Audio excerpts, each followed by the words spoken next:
United States. Senator Raphael Warnock, representing Georgia, is now speaking on the Supreme Court ruling today, Which provided the moral and spiritual power behind the civil rights movement and behind the Voting Rights Act. Voting is not only a political exercise, it is in a real sense a sacred undertaking. And it is a sacred undertaking that was consecrated in the blood of martyrs who stood up time and time again for that basic American understanding that the people ought to have their voices. John Lewis, who was my parishioner, died fighting for voice in our democracy. Amelia Boynton was beaten and gassed on Bloody Sunday. So many martyrs. And this decision today by the Supreme Court is a slap in the face of those who worked so hard to push our country closer to its ideals.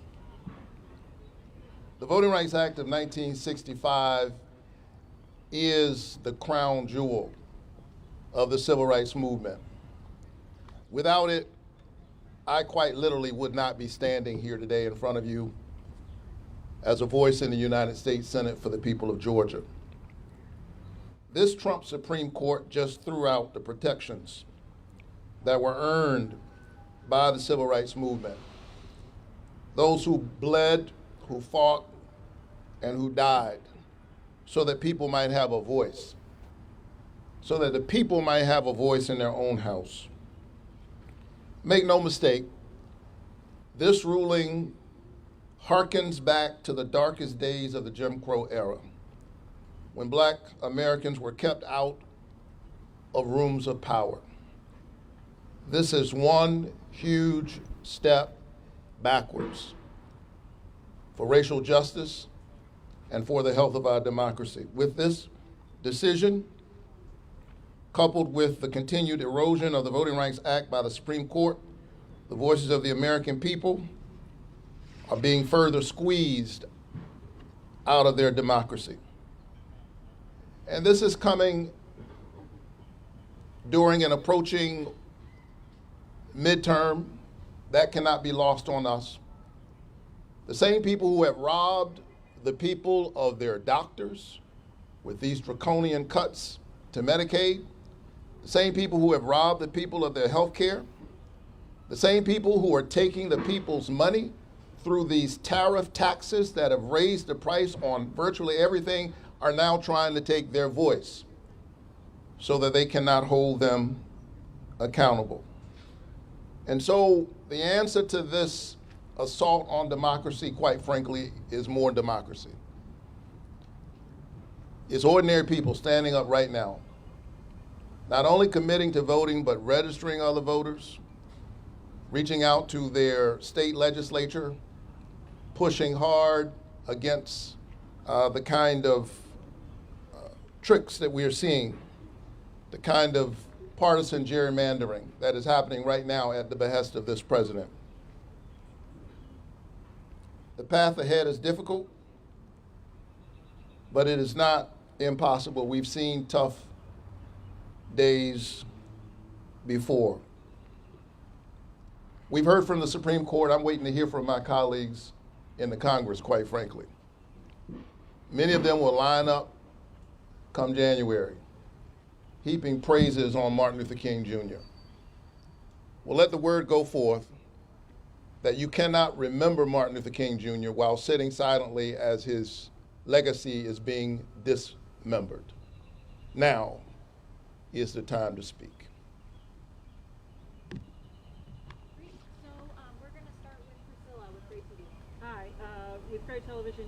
It sounds like both this is very personal to you, but also are you concerned that your own constituents are going to get disenfranchised, especially with possible more redistricting as we've seen across the country?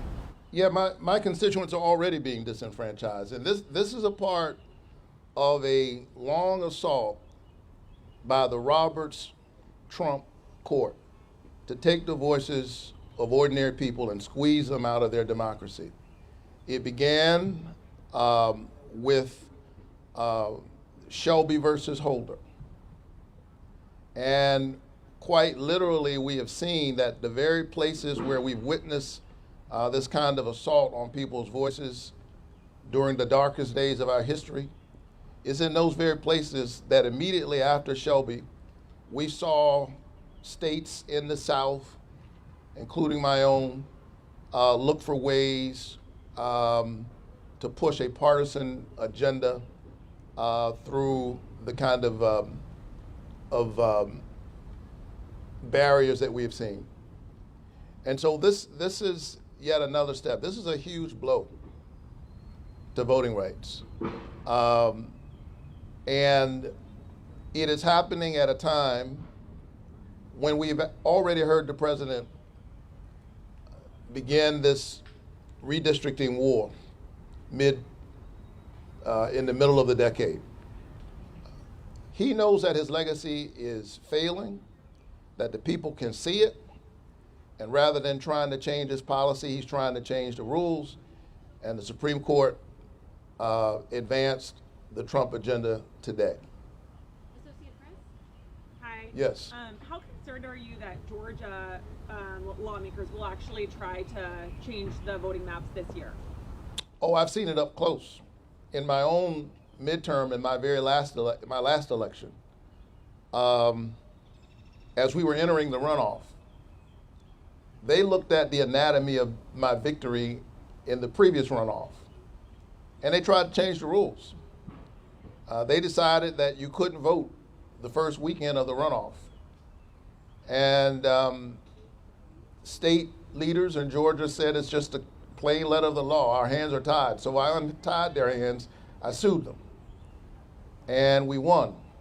And then the folks who said their hands were tied showed their hands by appealing the decision.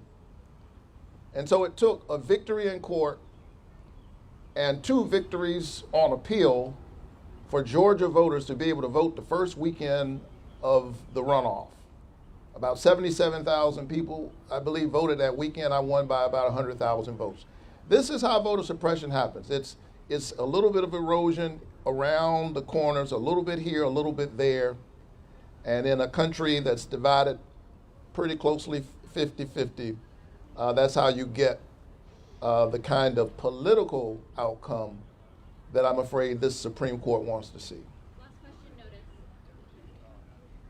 So, what impact do you think the ruling will have on Black voter enthusiasm and engagement, and how do you plan to use this when it comes to messaging? Well, you know, the Congressional Black Caucus is something that emerged as a direct result of the Voting Rights Act of 1965. And that caucus has had such an important voice in American politics. The things that we've been able to achieve together, the creation of equity and access. And I'm afraid that with this ruling, we could see that caucus shrink in a hugely significant way. They are literally changing the diverse face of our Congress in one fell swoop. And so my message to voters in Georgia is stand up. This is your democracy. They don't own it in that building over there. And the folks in this building who put forward the SAVE Act a couple of weeks ago, part of the same effort, they don't own the democracy either. The democracy belongs to the people, and the people are standing up right now, which is why they are running scared. But we won't be discouraged. I am deeply disappointed by the outcome today. But I think that over the course of our history, our country has had moments when the democracy expands, and it has had moments when the democracy contracts. This is a huge contraction moment. But even contractions are necessary for new birth. And my prayer is that out of this wrong-headed decision, people will be inspired more than they are discouraged, and that they will stand up with a fierce and unified voice and say, oh, no, you don't. This democracy belongs to the people, all the people. Thank you.